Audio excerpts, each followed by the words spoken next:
What are ways to introduce your legacy to family and friends and colleagues and maybe even contributors, supporters, even the recipients? And I was asked this question, and I thought, okay, I'll give it a go and see what I come up with. And I came up with 9 ways. Now, some of them overlap a little bit, and you could combine them, but each one of them has its own merits, and I want to just take a look at each one and see what we can come up with. And what I would ask is, let me know down in the comments, do these work, or is there something you need me to expand on each one? The first one, and it seems kind of obvious, is host a small gathering.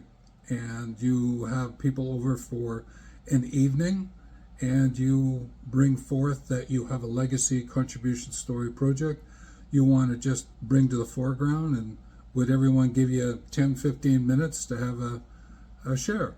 And then what you do is just open up about what it is that you're thinking about doing, and it's coming from the heart, so it'll be more of a wholehearted approach. I wouldn't necessarily formalize it.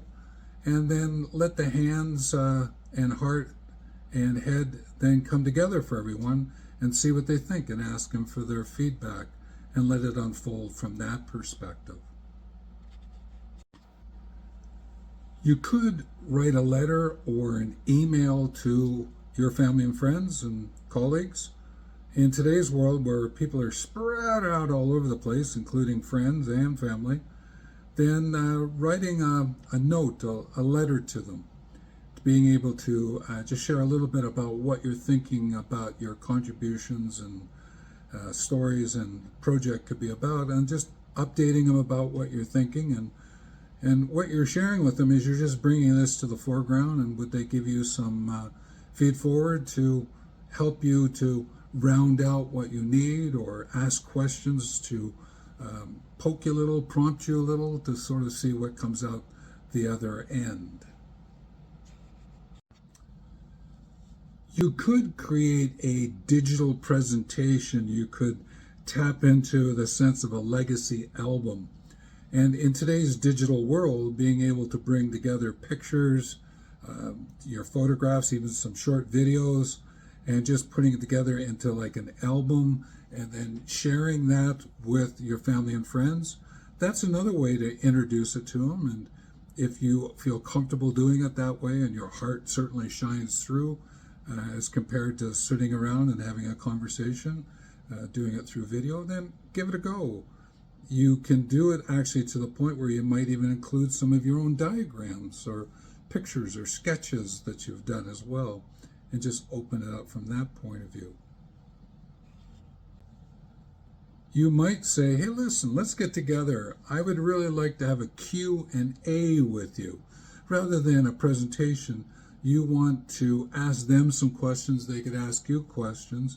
And the great thing about this one is that you can start to then catch it a little bit more about what words are they using to interact with you around this. And through a question and answer, then you are, in a sense, on this quest, and your question is looking for the answer to sort of get that complimentary feeling. And you can open up so many different ways of looking at it, then using start off questions of why, how, who, and then move it into what, when, where. You can open up more and see what happens. But the questions in return, ooh, those you want to pay attention to. With this one, you could present a simple action plan. You notice I used the word simple there in the beginning.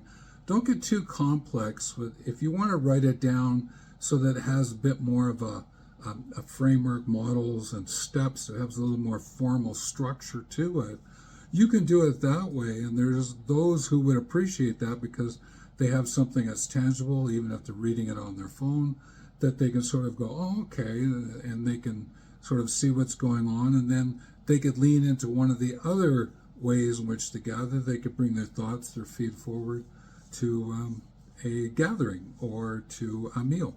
So that's a possibility as well. You could create one of those bells and whistles videos where you get a little bit more editing into it, and you can bring B-roll to it. In other words, some background material to you presenting and really illustrate your points about what's taking place. And what it does is it might sort of catch their imagination a little bit more, and you can then start to use those allegories, metaphors, similes through a present like that using the visual techniques. And that can be a fun way, is because it'll also give them a hint at what it is that you can do, and they go, oh, okay, I see where you're going, and it's sort of that extension of presentation and what might be possible if they were to interact with you. Ah, the memories of family and friends. You could bring together pictures and stories, videos, and actually create a little book, a little mini book, and go a little bit further than a video, maybe not so much as a long-term album, but to be able to create a memory book that they could sort of grab a hold of. What were some of those events that took place that have the traditions associated with them? So you could write a recipe book.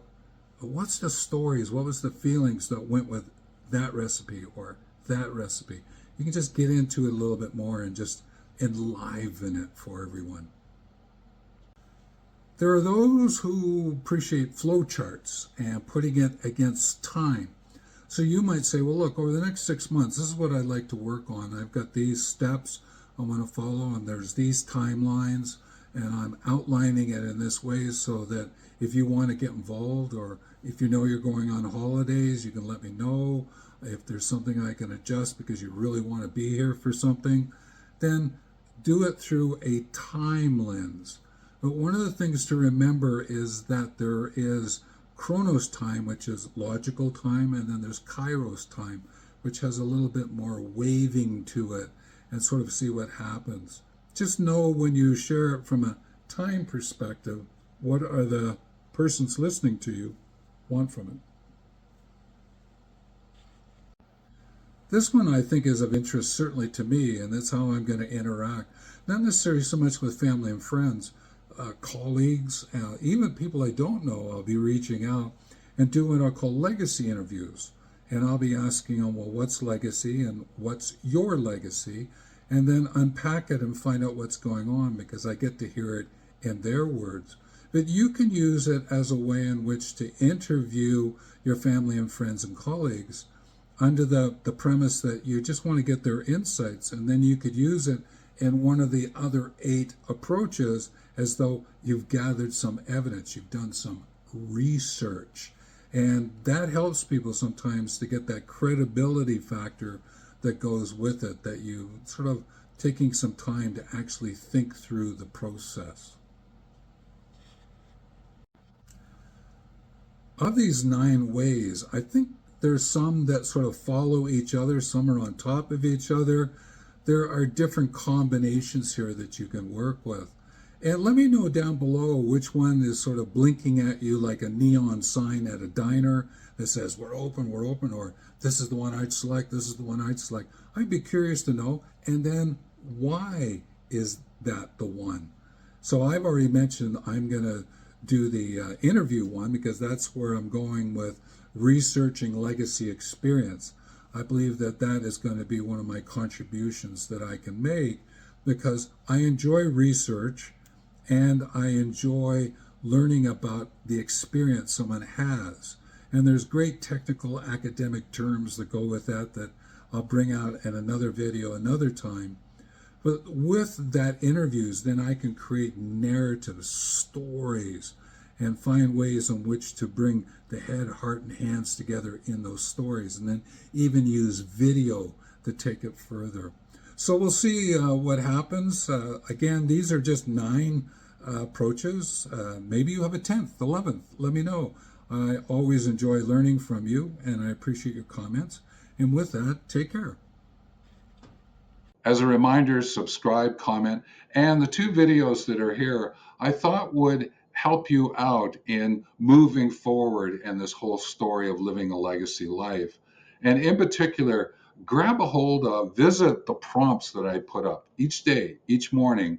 There's a prompt. And if you pull out your legacy journal, you can take that prompt and write a note to yourself. And that might get you to think about, do I have any fear around this? Is there desire around this? Is there curiosity around what he just shared on that prompt? That is a great way to move into your day from a daily reflection and then creating an affirmation that goes with that. So they're here to help you out.